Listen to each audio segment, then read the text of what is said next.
ইনশাআল্লাহ হবে। আপনাদেরকে সেই নির্বাচনে আপনাদের সঠিক প্রতিনিধিত্ব করতে হবে। আপনাদের যে ভোট, 17টি বছর আমরা ভোট দিতে পারি না। যারা এখানে 18 বছর 30 বছর বয়স যারা আছে তারা কেউ ভোট দিতে পারে না।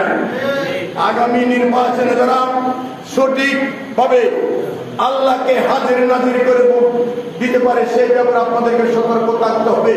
দেশের কে নেতৃত্ব দিতে পারবে, জানেন কেন বাংলাদেশের মাটিতে যেন সরকার গঠন করতে না পারে সেই ব্যাপারে আপনাদের সবাইকে সতর্ক থাকতে হবে।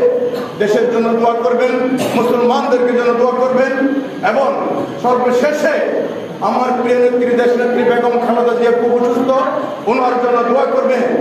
আমার প্রিয় নেতা তারেক রহমান সুদূর লন্ডন থেকে এই আন্দোলনের জন্য অনেক পরিশ্রম করেছে, সেই জন্য তার জন্য দোয়া করবেন এবং সমস্ত রাজনৈতিক দলের জন্য দোয়া করবেন।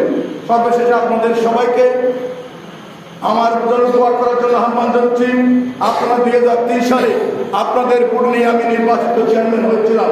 আমি আগামী দিনে সাতকানি লোহাগড়া মানুষের ভাগ্যের পরিবর্তন করাতে চাই, সাতকানি লোহাগড়া মানুষের হাসি ফুটাতে চাই, সাতকানি লোহাগড়া মানুষের গোলামি করতে চাই।